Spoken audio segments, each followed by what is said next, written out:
everyone. How are you today?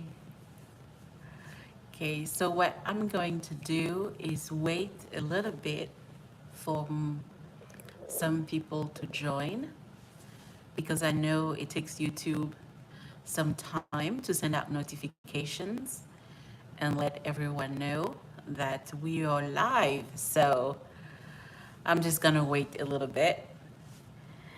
And I'm gonna try not to let myself be distracted by the view. I'm actually looking at the park from my apartment, and it is 7 p.m. and it's still daylight outside, and it's very quiet. And I feel like I want to go on a walk. But I'm just gonna wait a minute or two to give people time to join us. So, how was your day? How did your day go today? It is Friday. Happy Friday. I was about to forget. Today's Friday. Finally, it's the end of the week. The work week. It's the end of the work week. Today is Friday. What are you guys doing? Obviously, for me, I am at home. I am at home doing this. I am at home doing this. And I'm not sure if, let's talk about it a little bit as we're waiting for people to join. Let's talk about it a little bit. So this week I did a live every day, except for Monday, but I did a live every day. And I started the live at 7 p.m. Houston, Texas time. And what I want to know, please let me know in the comment section if it's too early for you, if it's too late for you. I think it's too I think it's not too early because people are at work and I want to give everybody time to come from work and to be able to join. I don't want to stress anyone. I myself get home at about 5 p.m. And so I also need time to get, changed and settle down and then get connected and everything. I feel like 7 p.m. is a good time, but we could always. Okay, I'm not sure what happened, but it got disconnected and it wasn't a problem with the electricity like yesterday. I don't know what happened, but we got disconnected. And I'll see. Hello. Hi. Welcome to the live. I hope you have a good time with everybody today. How was your day? I'm talking to Smurf XQ20. How was your day? So I was saying everyone that I hope this is a good time for everybody to do the live, and I would like to do more lives around this time every day. So let me know if the time works for you. Tomorrow is Saturday, and also we've got the weekend is starting, and I do want to do a live. I think Saturday might not be a good time for a live, but you let me know. I think it might not be a good day. I'm thinking Sunday morning for another live. If that works for you, let me know. If Saturday is better, let me know what time will work best for you. Hi, hello, Jerica. This is, yes, Jerica. Hello, how are you? I hope you had a good day today. I know today's Friday. It's wonderful. I don't know if you're working tomorrow or not, if you're working over the weekend or not, but Friday is the day, all right? So I'm glad it's Friday. Okay, so I thought that today we could talk about things that we bought because we thought that we could afford them, and as soon as we bought them, we realized that we actually cannot. That is something that happened to me. I made a video about that. It happened to me several times, unfortunately. It happened to me several times that I bought something that I absolutely thought, I can afford this. I can afford it. It's fine. And I paid for it. And then later on, I realized that actually the price tag wasn't the only cost. It wasn't the only cost, and I actually couldn't afford it. So that's what we're going to talk about today. I made a video about it detailing it's the story of how I bought my first car, thinking that I could afford it, and it turned into an absolute nightmare. And I tell the whole story. It's already on my channel. I posted it a couple of weeks ago. So I encourage you to go onto the channel and to watch the video so that you'll know the whole thing, all the details. Today, I'm not going to go into it, but I'm not going to tell the story again. But I would like to know, what is one thing, if that ever happened to you, I would like to know, what is one thing that you bought thinking that you could afford it, and then you realize that you actually could not afford it, right? So for me, it happens with my car. Many years ago, I bought a car, and then I thought I could afford the car, and turns out I couldn't afford the car. The thing about it is that when I got the car, I was shown the monthly payments. And at the time, I thought, oh, well, it seems reasonable. I think I can do it. I was a college student at the time, and I was working part time at the time. So the monthly payment was it was well below what I was making working part time on campus. And so I thought I could afford it. But once I drove away with the car, a few weeks later, when the first payment came, I realized that it wasn't just that. Actually, not even a few weeks later. I think pretty much immediately, I realized that I couldn't, because number one, car insurance. Car insurance was super expensive. I was under 25. I didn't know that when you are under 25, car insurance is that expensive. It was very expensive. In fact, my car insurance was almost as much as the car payment itself. So between the car payment and the car insurance, those two combined were over what I was making working part-time on campus. So just right there, I could not afford it. But when it came to the car, it wasn't just that. It was also the maintenance of the car. It was registration for the car. It was paying for parking for the car in many places. It was just a whole bunch of things that were associated with owning a car that I had not thought about, And so at first I thought I could afford the car, but really I couldn't. And I feel like there are many things in life that have a sticker price, and we only see the sticker price. And whoever is selling that thing to us, they want us to just see the sticker price. And when we are not, like me at the time, I was not, I'm going to say, financially illiterate. I was not aware. The person who's selling you the thing, they want you to be financially illiterate. They're hoping that you're going to be financially illiterate, because that's how they make their money. That's how they make their money. And so they show you a sticker price. You're shown a sticker price, and nobody tells you that there's so much more around that than just the sticker price. So I bought the car, and the monthly payment, it was the only thing that was shown to me. How much you make, this is how much you make, this is what it costs. You can afford it, and you're thinking, yes. I was thinking, yes, actually I can. No, I couldn't. What about rent? What about food? What about gas? What about all the other bills I had to pay? What about books? What about college tuition? What about haircuts? What about shoes and clothes? All these things, they don't want to think of, they don't want you to think about it, right? They don't want you to think about it. And so that's how I drove away with a car that I couldn't afford.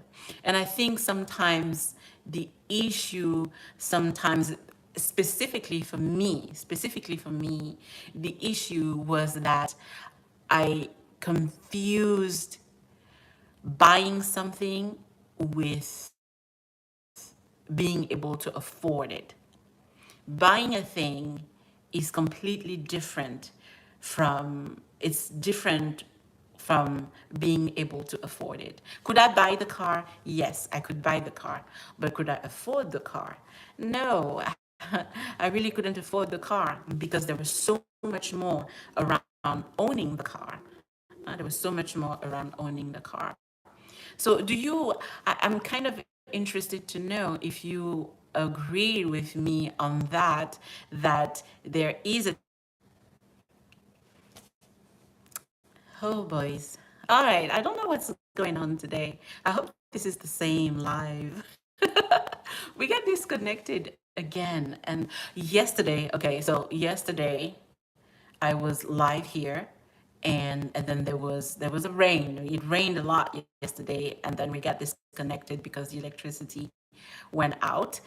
And the electricity went out like 3 times yesterday. The electricity went out like 3 times yesterday, and today the internet is kind of weird today. And this is the third time now that this happens and that I get disconnected from the live. But if you're back, welcome. Welcome back. I don't know why I keep getting disconnected. I'm not sure what's going on. Is it because of the rain last night? I don't know. I don't know what's going on. But we were talking about the difference between being able to buy something and being able to afford something. And I was saying that there is a difference. I believe that there is a difference. And that's why many times we can find ourselves in terrible situations because we think we can, yes, we can buy something, but it's not just the one thing, it's all the other things that come with it. When you're buying a car, it's not just a monthly payment. It's being able to wash the car. It's being able to afford the repairs for the car and the oil change and the registration, being able to pay for parking, being able to change the tires, being able to pay for insurance. All of those things come with owning a car. And it's not just a car, it happens with other things like an apartment.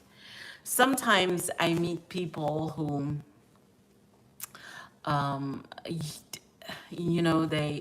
they would like to live alone.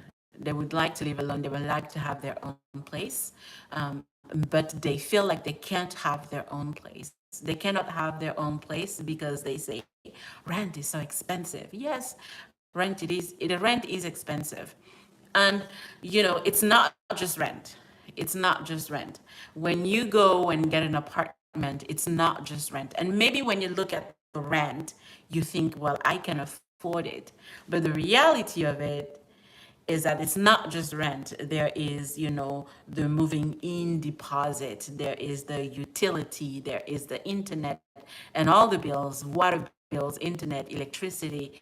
You got to buy furniture, you got to buy curtains, you got to buy, cleaning supply. There is fees for trash and there's pest control. And there's all those things that come with, having an apartment. And can we afford those things? It's not just the rent, all right? So what I would like to know from you, if it's what other things are like that for you? What other things do you think that people tend to look at just the sticker price, but they don't think about everything else that is associated with it? If I'm looking to the side, it's because my laptop is right here. And this is where I wrote all the notes. And this is where I wrote all the notes. I want to make sure that I hit all the points. All right. Yes, so I have a video on my channel that I posted, and that video talks about it. It talks about what happened when I bought my first car and how I found out pretty quickly that I wasn't able to afford the car. And I tell the whole story in that video. Unfortunately for me, it happened several times. You know, I did learn something from that experience, but I didn't learn it well enough to stop myself from falling into that trap again and again. I see some, oh my goodness, I do not know how to remove this. Let's see, because I see some comments, but there's a little box that's hiding the comments, and I don't know how to remove that box. Move that box. Okay.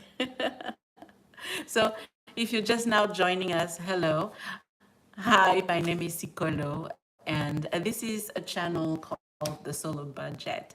And I created this channel because when we when we live on one income like I do, it's really not easy. We've got challenges that are different from families or situations where we have more than one income or we have several people working. My one paycheck is the paycheck that covers all the bills, absolutely all the bills. I take care of myself, and I take care also of some people who do not live with me. And I have to make sure that all of the expenses are covered with that one paycheck. And it's not a big paycheck. It's really not a big paycheck. It's not a six-figure paycheck. It's a well below six-figure paycheck. And the way things are, the way the economy is, it's very, very difficult. It's getting more and more difficult stretching that paycheck into all the different parts that it needs to be stretched to in order to pay all those different things that it needs to pay. Well, that's my reality. And I know that I'm not the only one. I know that there are other people who are also going through the same thing. And I thought that the solo budget, would be a great place to gather all these people, and we can be here and share our knowledge and give advice to each other, help each other find solutions to common things like how to stretch the budget, like how to um, manage our paycheck, to how to find a good car, how to spot a good car that's also a good value, that's not going to break down on us. There are people out there who know quite a lot of things, and I hope those people are going to decide to join the solo budget in order to share and help everyone else. I am one of the people who will be learning. I created the channel, and I'm here as a student to learn from what other people like you know and you're willing to share with me. I I am not somebody who knows a lot, and I do know that I am a bit struggling with how to pay for everything and cover everything. And I know a little bit, I know a few tricks, and my mother taught me a few things, and my friends taught me a few things. And I learned a lot from watching YouTube videos. I learned a lot from making mistakes and learning from those mistakes.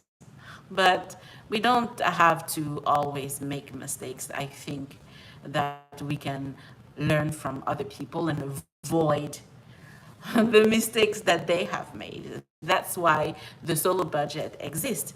It exists so that those who know and those who have a world of experience can express themselves in the comments, leave advice, and leave their wisdom, and share it with everyone and share it with people like me.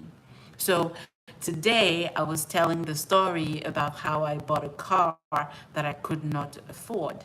And that's something that if I had maybe asked for advice, or if somebody had sat down with me to explain all the things that are associated with buying a car, maybe then I would have realized that I couldn't afford this car way before I went to the dealership.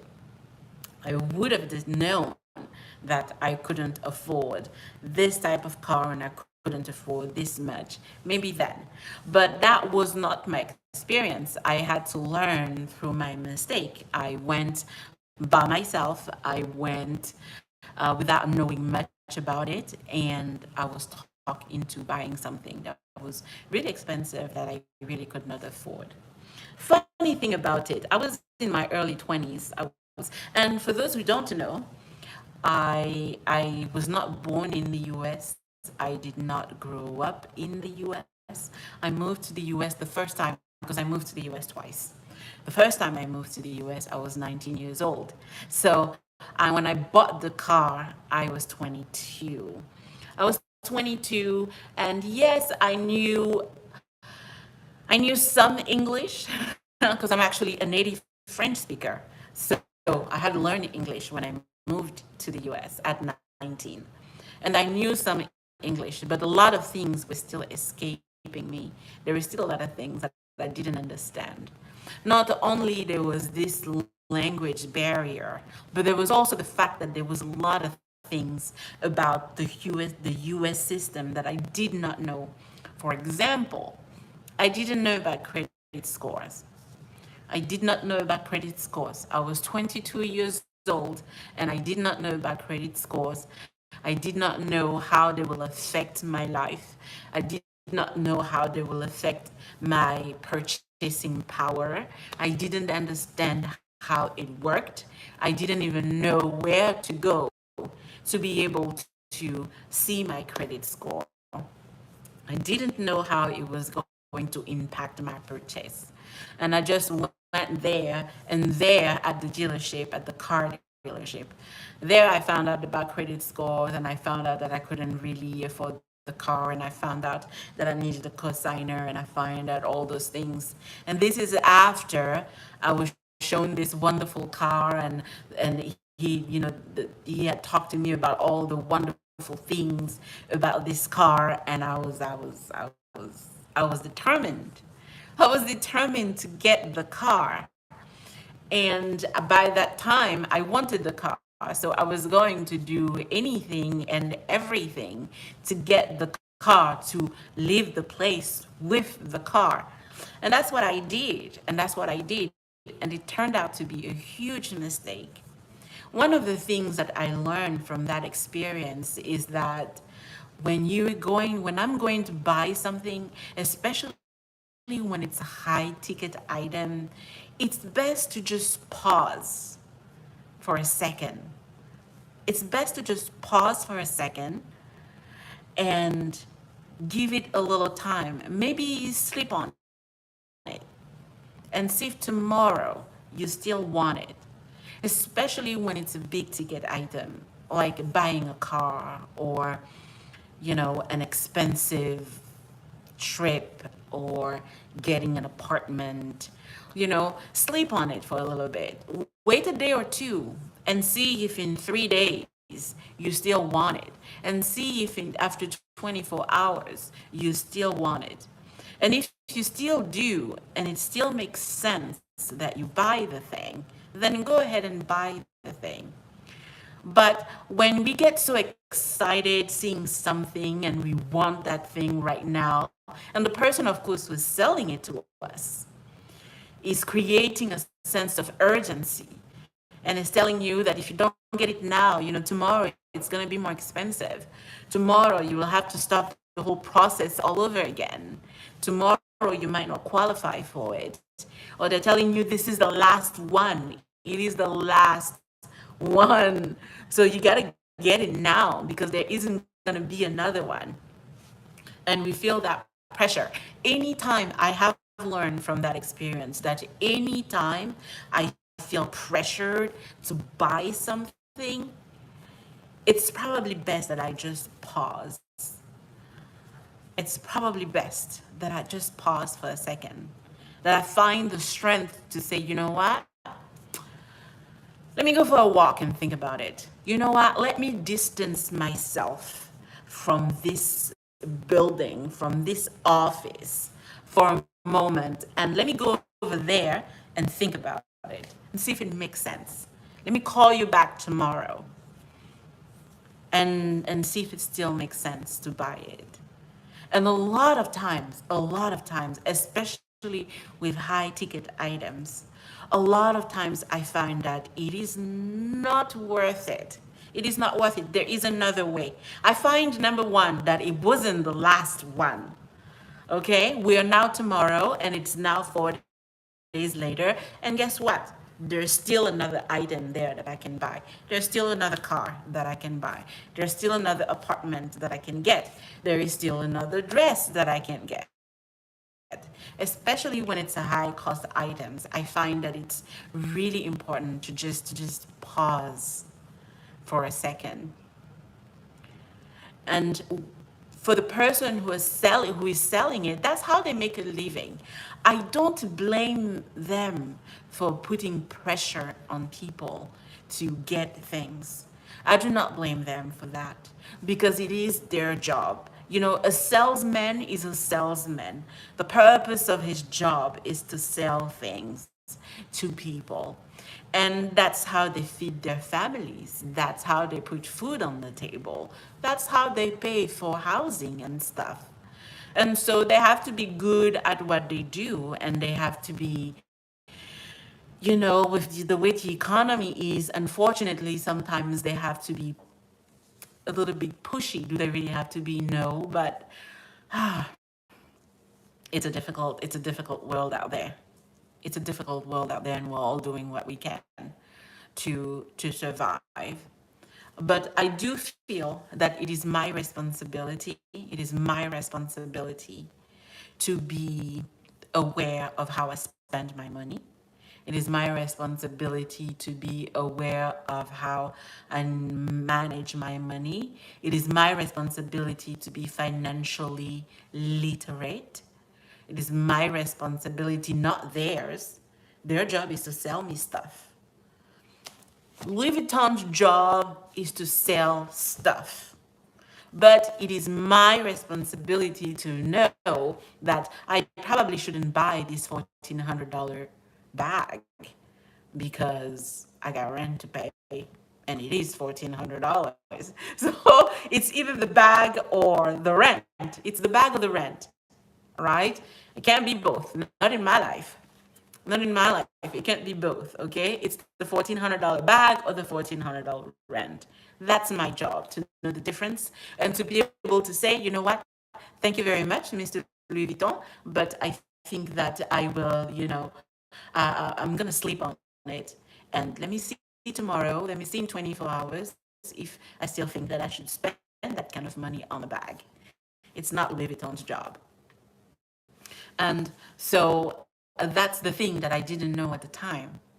I didn't know at the time, I didn't realize at the time that anytime you walk into a situation, anytime you walk into a financial situation and you are not aware, you are not educated, someone's going to take advantage of you.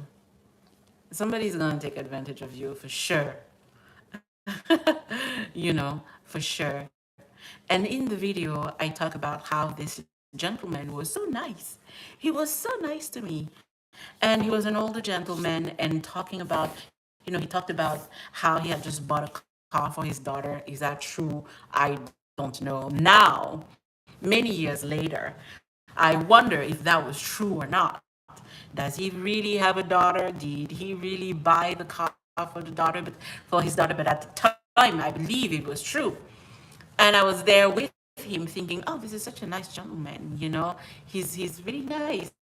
He's like a father figure, the way that he was talking to me, it's like a dad, and he's gonna take, make sure that I get the best deal. I did not get the best deal. I did not. The interest was ridiculously high on that car.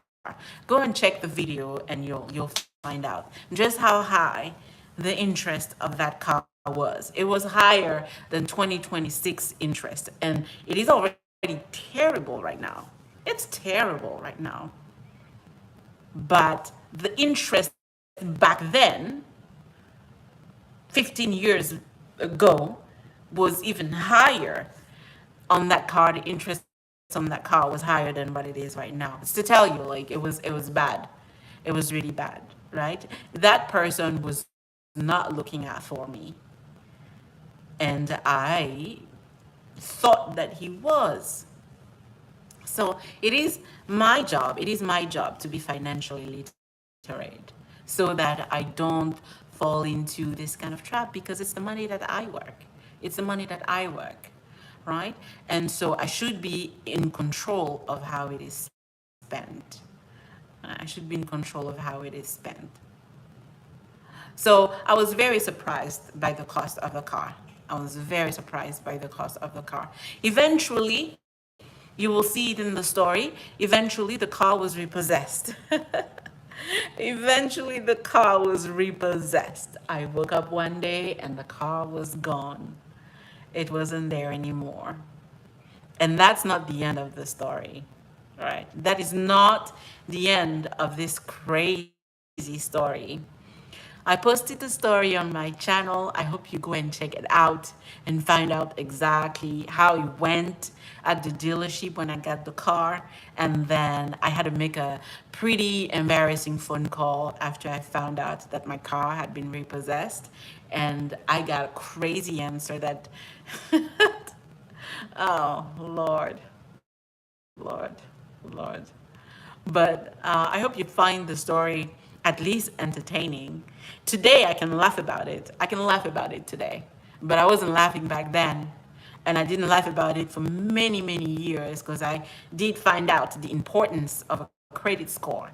I found out how important it was. So I hope you go and check it out. Okay, so I think we're going to stop here today. And please remember, there are a few things that I would like you to do before you leave if you haven't done so already. If you have enjoyed this video, if you have enjoyed any of my videos, if you have learned anything from any of my videos, if at any point you agreed with something I said in this video, please consider subscribing. Consider subscribing.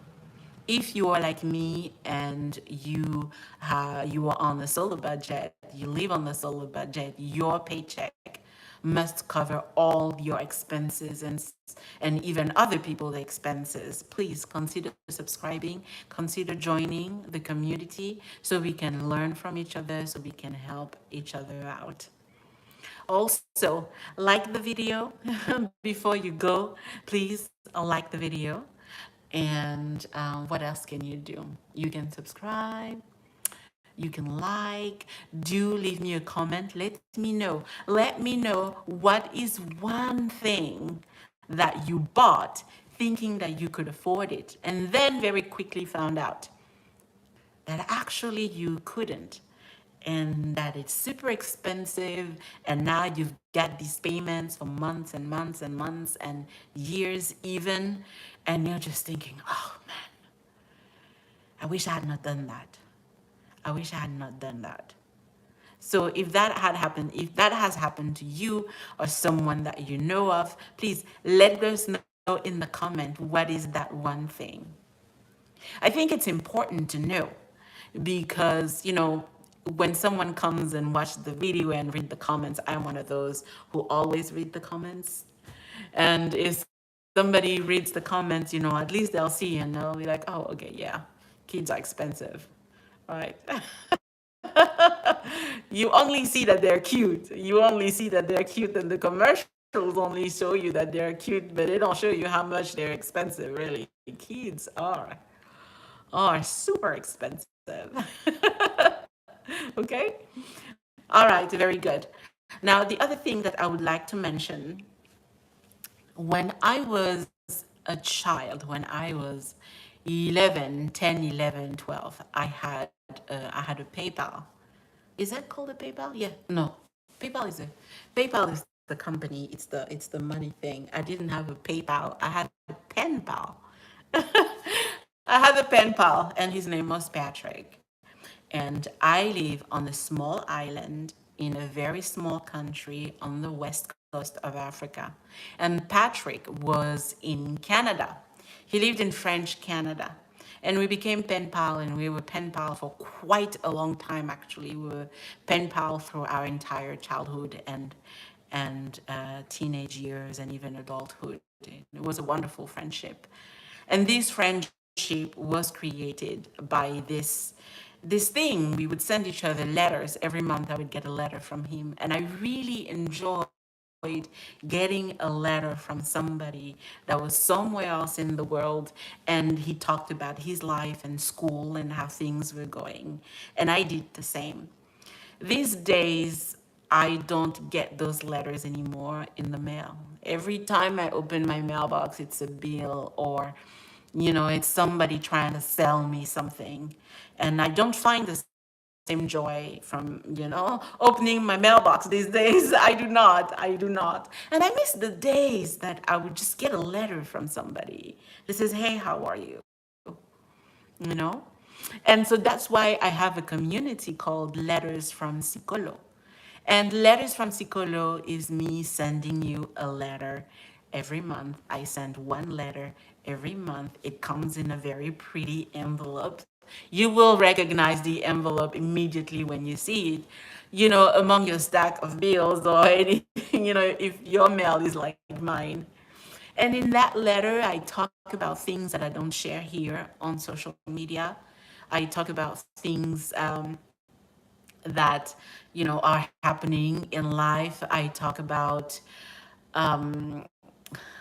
behind the scenes of the solo budget. And I always like to receive gifts and send gifts. So it comes with stickers and recipes and other extra things. And if you're interested in receiving a letter from me every month, please, there is a link in the description box for Letters from Sikolo. There is a link. I'm going to put a link in the description box. I don't know how to do it right now, but as soon as the video is up on my channel, I will leave the link in the description box so you can click on it. And if you are interested, you can join Letters from Sikolo. All right, so that's what we're talking about today. And I'm thinking about connecting on Sunday morning